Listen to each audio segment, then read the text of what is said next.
Hello student of 10th class. In this video I am going to discuss decentralization in India. In previous video how federalism is practiced and what makes our country as a federal country.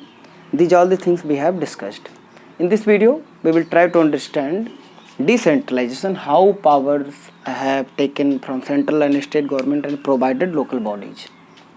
हमारे centralisation क्या होता है? Decentralisation का मतलब होता है ये simply कि suppose that this country and all powers are invested in central government here, central government, and if power is taken away from centre and provided to local bodies,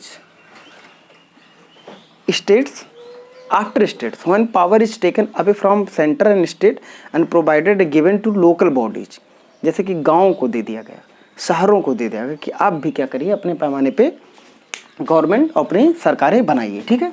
तो इसको डिसेंट्रलाइजेशन कहा गया। इसका मतलब हमने थर्ड टीयर को भी हमने किया।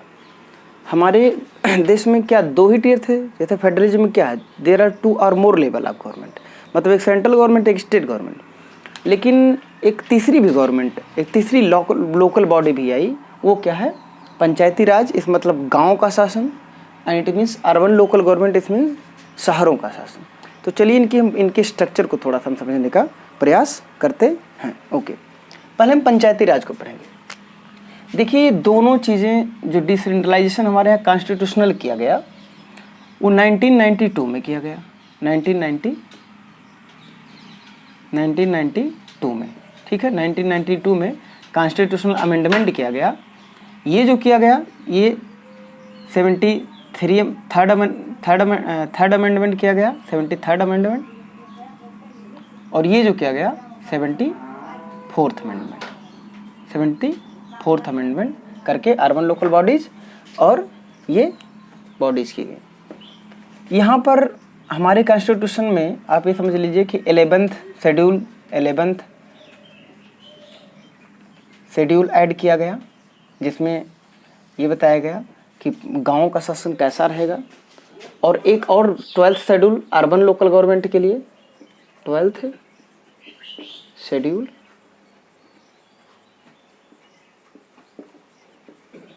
ऐड किया गया for describing urban local bodies. 11th schedule for local Panchayati Raj, 73rd amendment in 1992 and 74th amendment in 1992 for urban local bodies. इसमें किया क्या गया कि 3 टीयर की गवर्नमेंट सभी में वो की गई। अब देखिए पंचायती राज में क्या किया गया कि हमने किया विलेज लेवल पे, हमने विलेज लेवल पर भी गवर्नमेंट बनाई हमने, फिर हमने ब्लॉक लेवल पे भी बनाई, ब्लॉक लेवल, इसमें ग्रुप ऑफ, ऐसे कर सकते हो, block it means group of villages. फिर हमने डिस्ट्रिक्ट लेवल पे भी,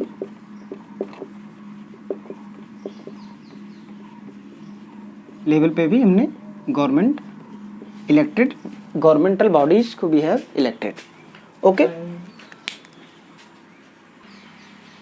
ओके। अब एट द विलेज लेवल एक जो हमारी इंस्टीट्यूशन वर्क करती है दैट इज ग्राम पंचायत, ग्राम पंचायत।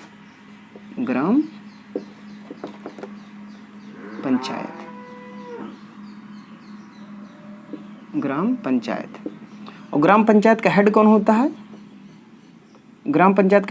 है? सरपंच या फिर प्रधान, आप अभी चुनाव होता है प्रधान। Okay, this is the head of village. और ये विलेज लेवल पे जो ग्राम पंचायत बनती है, ग्राम सभा जो बनती है, वो 18 ईयर के ऊपर के सभी लोगों को मिला करके, सभी मेंबर को मिला करके बनती है। फिर हम फिर हमने क्या गया कि ब्लॉक लेवल पे भी एक इंस्टीट्यूशन का गठन किया गया।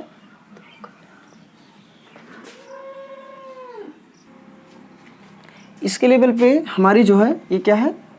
मंडल परिषद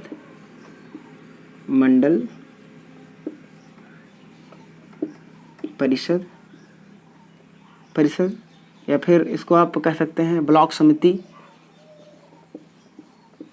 ब्लॉक समिति या पंचायत समिति, कोई कहीं अलग अलग स्टेट्स में अलग अलग नाम से जाना जाता है, ठीक है।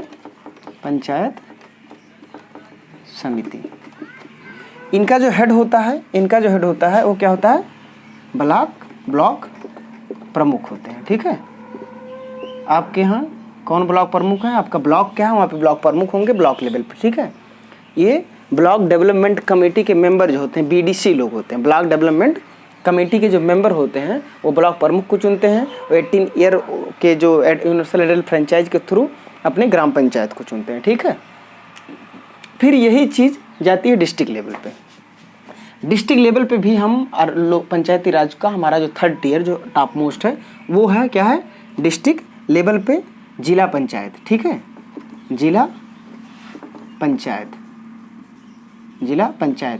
अभी जिला पंचायत सदस्य लोग लड़ते हैं ना, जिला पंचायत सदस्य वार्ड, जिला को कई जिला पंचायत वार्डों में बांटा जाता है, ठीक है, ब्लॉक को, और फिर काउंट किया जाता है एक एक ब्लॉक का। तो उसमें क्या होता है, इसको क्या कहते हैं, डिस्ट्रिक्ट, चाहे डिस्ट्रिक्ट पंचायत या जिला पंचायत या डिस्ट्रिक्ट काउंसिल भी आप कह सकते हैं, क्या कह सकते हैं, परिषद, जिला परिषद जिसको कहते हैं, जिला पंचायत या जिला परिषद। इनके जो होते हैं हेड वो चेयरपर्सन होते हैं, चेयरपर्सन या प्रेसिडेंट होते हैं, ठीक है, प्रेसिडेंट होते हैं। This is the structure of Panchayati Raj in rural local bodies. 3 level, what is 3 level, हम नीचे से कर रहे हैं 1, 2 एंड 3। विलेज लेवल पे ग्राम पंचायत, सरपंच प्रधान हेड होंगे। ब्लॉक लेवल पे ग्रुप ऑफ विलेज, मंडल परिषद, ब्लॉक समिति, पंचायत समिति, अलग अलग नाम से जाना जाता है, इसके हेड होते हैं ब्लॉक प्रमुख। और डिस्ट्रिक्ट लेवल पे जिला पंचायत, ठीक है, और जिला पंचायत मेंबर लोग जिला पंचायत के हेड को चुनते हैं, ठीक है। इस तरीके से this is for the giving the contribution in democracy and it is कि हम जो लोकल लोग होते हैं वो लोकल लोगों को लोकल जानकारी ज़्यादा होती है। तो प्राइम मिनिस्टर को या चीफ मिनिस्टर को अपने गांव के बारे में, हमारे गांव के बारे में जानकारी नहीं होगी, लेकिन हमारे गांव के आदमी को गांव के बारे में जानकारी होगी, इसलिए गांव की सरकार, ठीक है। इसलिए डिसेंट्रलाइजेशन किया गया। डिसेंट्रलाइजेशन का मेन मकसद यही रहा है कि लोगों को डेमोक्रेसी में क्या किया जाए, उनकी इन्वॉल्वमेंट्स को सबसे ज़्यादा एक्टिव किया जाए, ठीक है, कि उनको भी सरकार क्या होती है, लोकतंत्र क्या होता है, इसकी एक बहुत बेहतर समझ डेवलप किया जाए। अब गाँव में प्रधानी में अब देखते हैं कितना खतरनाक होता है, ठीक है।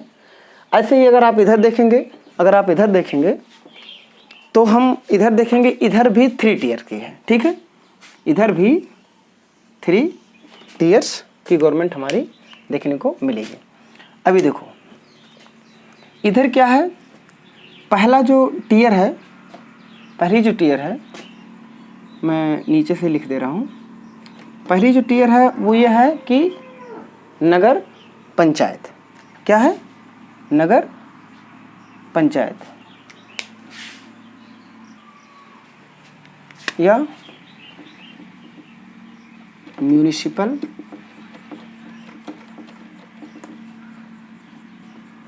बोर्ड। म्यूनिसिपल बोर्ड के नंबर दूसरा लेवल जो टाउन कन्वर्जिंग होते हैं, म्यूनिसिपल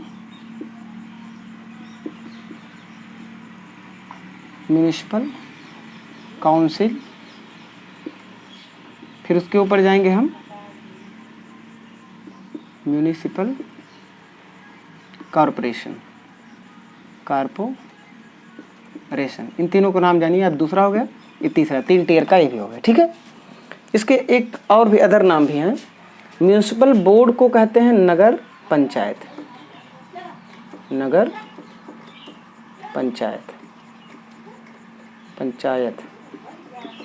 कुछ ऐसे सिटीज होंगे आपके अगल बगल, देखिए कुछ ऐसे टाउन्स होंगे जो पहले ग्राम सभा थे, लेकिन अब वो क्या हो गए, नगर पंचायत हो गए, पहला लेवल का हो गया। फिर ऊपर जाएंगे तो म्यूनिसिपल काउंसिल जो है इसको नगर पालिका भी कहते हैं। क्या कहते हैं, नगर पालिका भी कहते हैं। और जो म्यूनिसिपल कॉरपोरेशन है इसको महानगर पालिका भी कहते हैं, नगर निगम कहते हैं। क्या कहते हैं, नगर निगम कहते हैं, ठीक है, या महानगर पालिका। ये बड़े बड़े नगरों में, जैसे महाराष्ट्र जैसे नगरों में होता है महानगर पालिका, ठीक है। अब देखिए इनका जो हेड होता है इसको कहते हैं मेयर। इनका जो हेड होता है इसको क्या कहते हैं? मेयर कहते हैं। ठीक है, यानी मेयर का चुनाव होगा। नगर पालिका या नगर पालिका का जो हेड होगा वो क्या होगा? चेयरमैन होगा। ठीक है, चेयरमैन होगा। म्यूनिसिपल बोर्ड या नगर पंचायत का भी हेड आपका चेयरमैन ही रहता है। चेयरमैन ही इसको भी कहते हैं। यहाँ चेयरपर्सन रहता है, यहाँ भी क्या होता है? चेयरमैन का हम चुनाव करते हैं अलग अलग वार्ड से। ठीक है, इस तरीके से ये होता है कि जैसे कुछ सिटीज़ जिनकी संख्या, नंबर ऑफ सिटीज़ ज़्यादा हैं, वो ज़्यादा शहर की तरफ अब जुड़ जा रही हैं, वहाँ पर डेवलपमेंट हो चुका है। जैसे हमारा गणेशपुर बगल में है, वो पहले ग्राम सभा था, अभी वो नगर पालिका, नगर पंचायत हो चुका है। तो ऐसे ही आप अगले बगल के शहर में देखिए तो इस चीज़ को आप समझने को पाओगे। तो हमने एक बार इसको रिकॉल करते हैं। One important step in 1992 was taken in the way of centralization, and it means power was taken by central and state government and provided to local bodies at the level in the villages and in urban. And government of local bodies of village is called Panchayati Raj, and urban local bodies and urban local government. Okay, in village there are 3 tiers of government. One governmental bodies is on the village level, block level and जिला district level. मतलब गांव के level पे भी सरकार, block के level पे, block क्या होता है? कुछ गांव का एक ग्रुप होता है ब्लॉक, एंड जिला लेवल पे, तीनों लेवल पे हम गांव के लोगों का शासन को हमने क्या किया है? अच्छे से इसको सुनिश्चित किया है। ठीक है, ऐसे ही शहरों का शासन भी है। शहर अलग होते हैं, गांव के लोग शहरों में शासन नहीं कर सकते हैं। तो एक क्या है? म्यूनिसिपल बोर्ड, जिसका नगर पंचायत, अब नगर जो नाम सुनते होंगे, नगर पंचायत, नगर पालिका, नगर निगम, ये तीनों नाम आप सुनते हैं। ठीक है, जैसे आप लखनऊ जैसे नगर निगम, नगर महानगर हैं। ठीक है, ऐसे ऐसे में अलग अलग प्रकार के हेड और उनको चुने जाते हैं। इस तरीके से होता है। अब कुछ और चीज़ें जान लेना चाहिए। लगभग 33%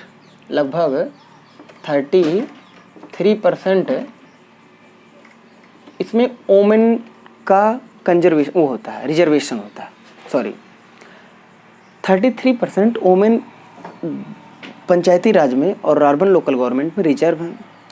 शेड्यूल ट्राइब, शेड्यूल कास्ट, ठीक है, और कोई माइनॉरिटीज़, इनके लिए क्या है? यहाँ पर रिजर्वेशन का प्रोविज़न किया गया है। एक रेगुलर इलेक्शन हो, इसके लिए स्टेट इलेक्शन कमीशन का गठन किया गया है। In constitution these bodies have got to collect revenue, separate revenue and operate financial status of village and urban areas. ठीक है, इम्पोज कर सकते हैं ये रेवेन्यू टैक्स, छोटा सा कुछ कलेक्ट कर सकते हैं। इनकी फंडिंग करना गवर्नमेंट की एक कंपलसरी हो गया है, मैंडेटरी है कि इलेक्शन होना चाहिए। पहले क्या होता था कि इलेक्शन हो चाहे ना हो, कभी कभी सेंट्रल स्टेट गवर्नमेंट की रिस्पॉन्सिबिलिटी होती थी, वो कभी कभी करवाते थे, कभी कभी नहीं करवाते थे। तो these all the problems were solved in 1992 in 73rd and 74th amendment in constitution, and 11th schedule was added in our constitution, and 11th was for village panchayati raj and 12th is I should not say was, it is in now, and 74th is for urban local bodies. These all the things are mentioned in there. So I hope student ki these basic understanding of decentralization to step toward decentralization, what is that? इसमें कुछ नहीं, आप central government, आप MP को चुनते हैं मोदी जी के लिए, एमएलए को चुनते हैं member of legislative assembly, it means for CM, and member of parliament for prime minister. But now we are also electing, अभी चुनाव जल्दी ही पंचायती राज के हुए हैं चुनाव, आपस में आप बीडीसी को भी वोट दे रहे होंगे, आप नहीं दे रहे होंगे लेकिन आपके पापा दे रहे होंगे, और प्रधानी में दिए होंगे और जिला पंचायत के लिए भी दिए होंगे। तो तीनों लेवल की गवर्नमेंट का आप एक बार में आप विलेज पंचायती राज में चुनाव दें। आप शहरों में नहीं देंगे क्योंकि आप शहर के नहीं हैं। अगर शहर के हैं तो आप शहरों में आप जानते होंगे कि आपके मम्मी पापा कैसे अलग अलग, जिस जगह से आप बिलोंग करते हैं उसके ऊपर डिपेंड करता है कि if you are belong from nagar panchayat तो आप चेयरमैन को चुनते होंगे, अगर वहाँ से तो आप मेयर को चुनते होंगे। ठीक, okay student. I hope all of you have understood.